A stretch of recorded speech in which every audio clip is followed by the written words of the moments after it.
नमस्कार दोस्तों, स्वागत है आपका हमारे चैनल कंपटीशन बंसल बाबा में। अगला टेस्ट 06 अब सोमवार को 18 मई 2020 को होने वाला है, तो आप पूरी तैयारी कर लीजिए। जो भी दिशा निर्देश होंगे कल वाली हमारी डिक्टेशन 61 नंबर में बताए जाएंगे। दोस्तों, हमारी टीम द्वारा हर वर्ष, हर विषय और हर पैटर्न की डिक्टेशन तैयार की जा रही है ताकि एग्जाम में आपको कोई भी दिक्कत ना आए।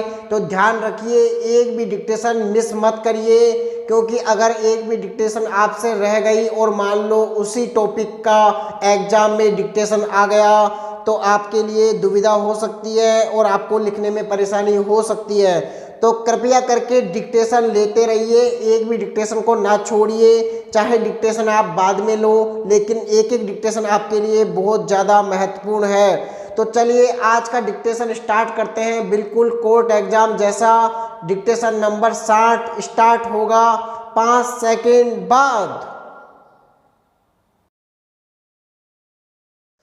2 वक्त की रोटी के लिए किसी के आगे हाथ फैलाना अपने आप में अपने ज़मीर को मारने जैसा लगता है विराम, लेकिन ये किसी से छिपा नहीं है कि भिक्षावृत्ति के उदाहरण अक्सर सड़क किनारे, धार्मिक स्थलों के आसपास या चौक चौराहों पर दिख जाते हैं विराम। एक संजीदा नागरिक के रूप में आपके मन में ये सवाल उठ सकता है कि क्या भीख मांग रहे ये लोग अपनी विवशता के कारण ऐसी हालत में है या फिर ये किसी साजिश के शिकार है विराम।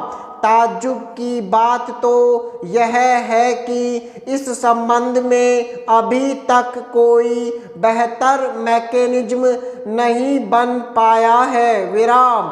बहरहाल हाल ही में दिल्ली हाई कोर्ट ने भिक्षावृत्ति को अपराध घोषित करने वाले कानून की 25 धाराओं को समाप्त कर दिया है विराम।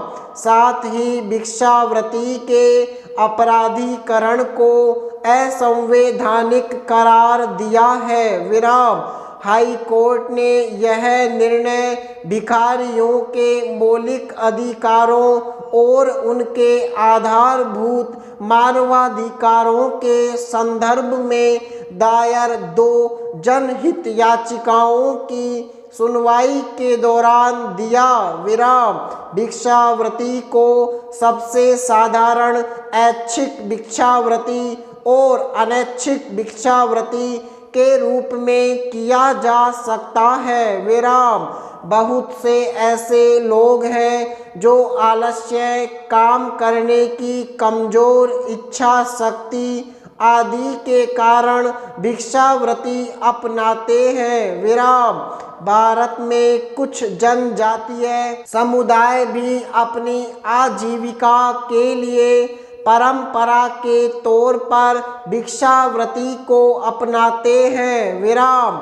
दूसरी ओर गंभीर बीमारी से पीड़ित, अपंगता से ग्रसित और छोटी उम्र के बच्चे जो भिक्षावृत्ति को अपना चुके हैं, उनके पुनर्वास के लिए व्यापक स्तर पर प्रयास किए जाने की जरूरत है विराम। दूर दराज के इलाकों से लोगों को खरीद कर या अपहरण कर लाया जाता है और उन्हें भिक्षावृत्ति में लगाया जाता है विराम। पैरा बंजारा परिवार में जन्मे गोविंद गुरु और सुरजी भगत ने जनजाति वर्ग के लोगों में समाज सुधार किया विराम।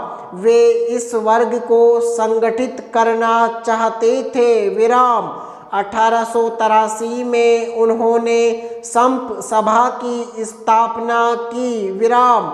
वे अंधविश्वासों को दूर कर उनमें आत्मविश्वास व आत्मनिर्भरता को बढ़ावा देना चाहते थे। विराम शराब न पीने, चोरी व लूटपाट से दूर रहना, विद्यालय खोलने जैसे कार्य उनकी प्राथमिकता में थे। विराम आर्थिक सुधार कार्य के क्षेत्र में उन्होंने स्थानीय वस्तुओं का अधिक प्रयोग व बेगार न करना आदि बातों पर जोर दिया। विराम इन कार्यों से अंग्रेजों और उनके समर्थकों ने गोविंद गुरु का विरोध शुरू कर दिया। विराम 17 नवंबर 1913 को अंग्रेजी सेना ने मानगढ़ की पहाड़ी को घेर कर गोलियां चलाई और गोविंद गुरु को गिरफ्तार कर लिया गया। विराम पैरा सुप्रीम कोर्ट ने कहा है कि कोई कोर्ट एक पक्षकार को द्वितीय साक्ष्य पेश करने की अनुमति दे सकता है, बशर्ते वह उस साक्ष्य का तथ्यात्मक आधार स्थापित करे। विराम खंडपीठ ने कहा कि अदालत के समक्ष महज साक्ष्य पेश कर देने तथा दस्तावेज सौंप देने यह स्वतः प्रमाणित नहीं हो जाता जब तक वह कानून के दायरे में प्रमाणित नहीं होता। विराम इस मामले में घोषणा संबंधी मुकदमे में वादियों ने भारतीय साक्ष्य अधिनियम की धारा 65 एवं 66 के तहत ट्रायल कोर्ट में अर्जी दायर की थी और द्वितीयक साक्ष्य के जरिए बाबू सिंह की ओर से अपने पक्ष में किए गए वसीयतनामे की प्रति सत्यापित करने की अनुमति मांगी थी, क्योंकि दाखिल खारिज के लिए ग्राम पटवारी को सौंपा गया मूल वसीयतनामा वापस हासिल नहीं किया जा सका था। विराम समाप्त।